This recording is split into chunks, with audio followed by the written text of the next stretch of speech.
यो न सन्नियच्छति बेगम उत्थितम क्रोधा हर्षयो सा श्रियो भाजनम राजन यश्च आपत्सु न मुह्यति।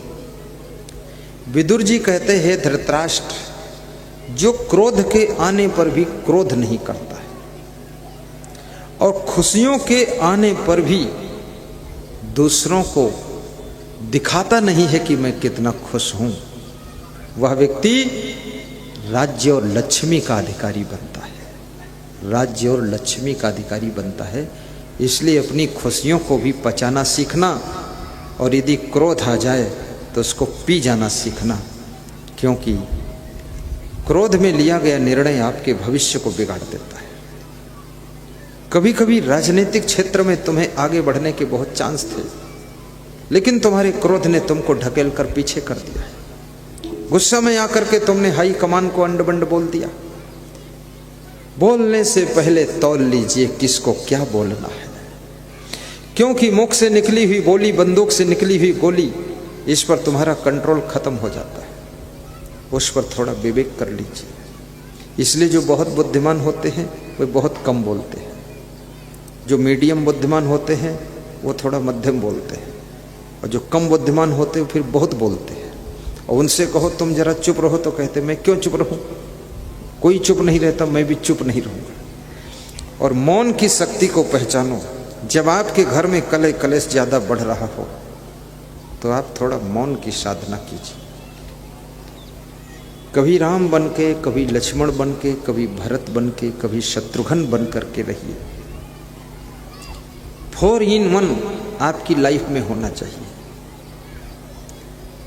कभी आवश्यकता हो तो राम जैसा रूप बनाइए, और जरूरत पड़ने पर लक्ष्मण जैसे सेवक बन करके अपने भाई को मदद कीजिए, साहसपूर्वक संघर्ष कीजिए।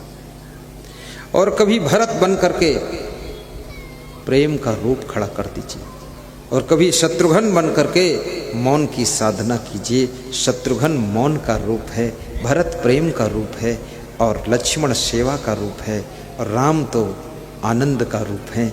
याद रखना, कभी आनंद में भी रहा करो, कभी सेवक बनकर सेवा लक्ष्मण की तरह कर लिया करो, और कभी भरत जैसा प्रेम भी कर लिया करो, और कभी मौन हो करके थोड़ा मुस्करा दिया करो। जिंदगी में हर रूप आपको अपनाना पड़ेगा, तभी आपकी जिंदगी में शांति आएगी।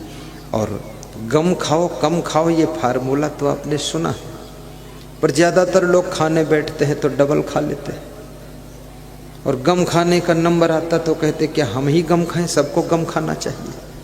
अरे सबका तुम ठेका नहीं लियो, तुम अपनी गम खाओ, दूसरों की बात मत करो। जिसको खुद गम खाना नहीं होता वो दूसरों की बात करता है, ये लोग भी तो गम खाएं, हम गम को खाएं।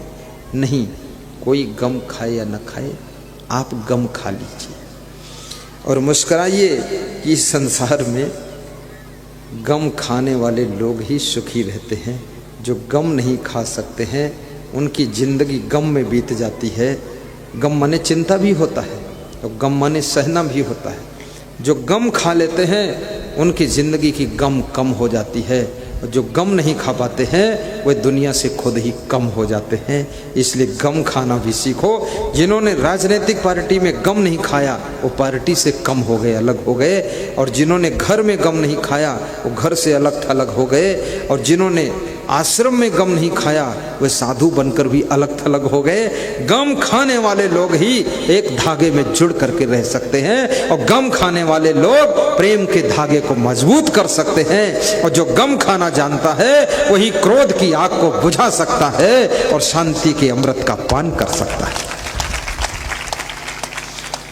यदि पिताजी की थोड़ी गम खा लोगे, वाइफ की थोड़ी गम खा लोगे, पति की थोड़ी गम खा लोगे, इसमें छोटे नहीं हो जाओगे।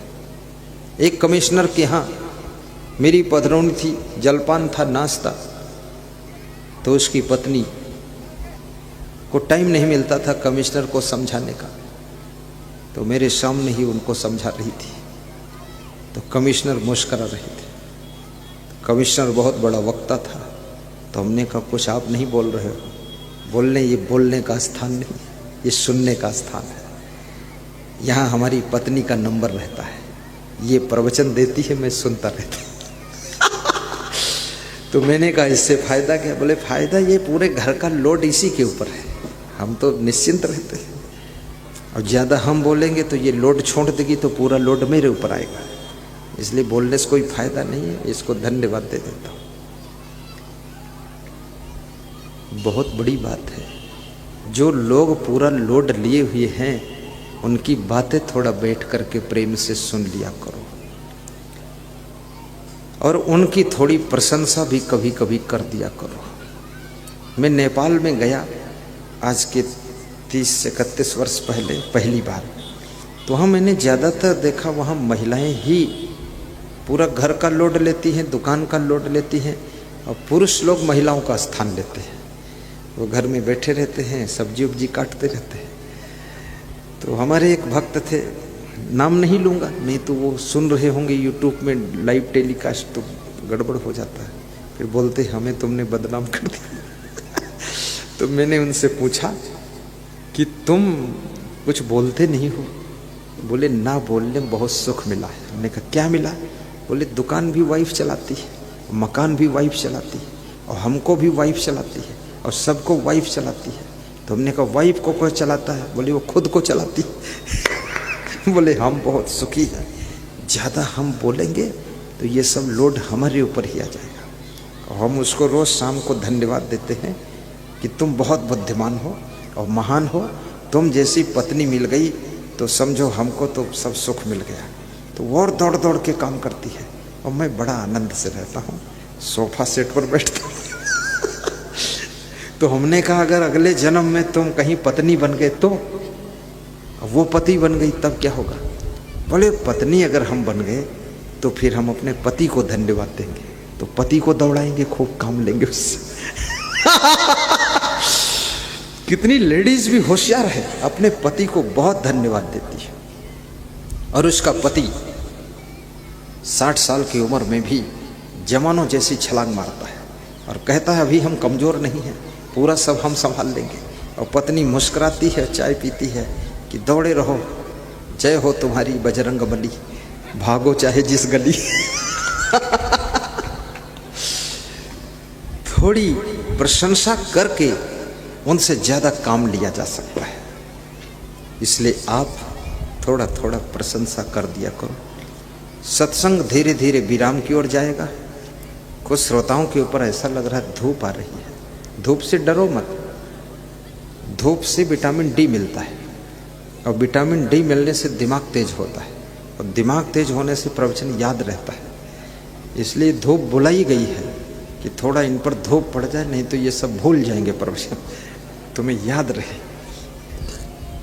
महिलाओं के ऊपर धूप इसलिए नहीं पड़ रही है क्योंकि इनको ऐसे ही ज़्यादा मेमोरी स्ट्रांग है, इनको सब बचपन की बातें याद रहती हैं, कहानी सुनाती रहती है, और इनको भूल जाएगा तो भी इनके पास पर्याप्त यादगारी है।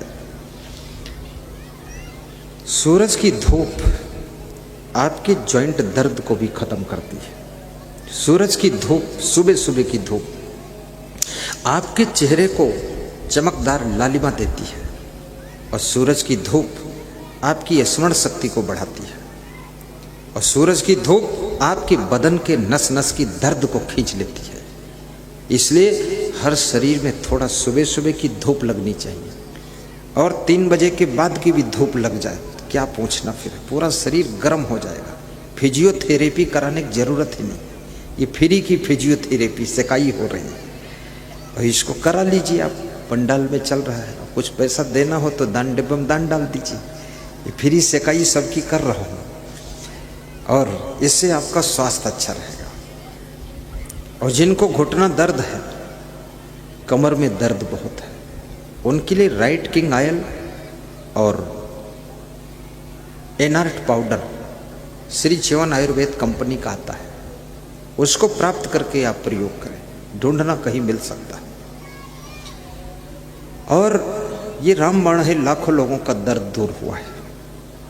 लेकिन मैं कहूँगा आपके घुटना में यदि दर्द है तो आप शक्कर खाना कम कर दीजिए। घुटना में यदि दर्द है तो घुटने का व्यायाम शुरू कर दीजिए। घुटना में यदि दर्द है तो आप थोड़ा सा हंसना शुरू कर दीजिए। क्योंकि हंसने से आपके शरीर में एंडोर्फिन्स केमिकल बनता है। वो केमिकल शरीर में रोगों से लड़ने की सामर्थ्य पैदा करता है। फिर दवाई की ज़रूरत कम पड़ेगी, वही केमिकल आपके शरीर के रोगों को भगाएगा और वो हंसने से पैदा होता है। इसलिए हंसना चाहिए और ठहाका लगाना चाहिए। लेकिन ठहाका लोग लगाते नहीं हैं, लोग खुद ही ठिकाने लगे हुए ठहाका क्या लगाए। भगवान कृष्ण हंसते थे, इसलिए कृष्ण भगवान ने कंस के द्वारा भेजे हुए तमाम राक्षसों को मार गिराया था हंसते हंसते। आपकी जिंदगी में भी समस्याओं के राक्षस आते हैं, दुखों के राक्षस आते हैं। इनको मार गिराने के लिए आपको हंसी खुशी बनाए रखना पड़ेगा, अन्यथा ये समस्याओं के राक्षस फिर आपको मार गिराएंगे। इनको जीतने के लिए आपको हंस करके इनका मुकाबला करना पड़ेगा, तो हर समस्या का समाधान निकल आएगा।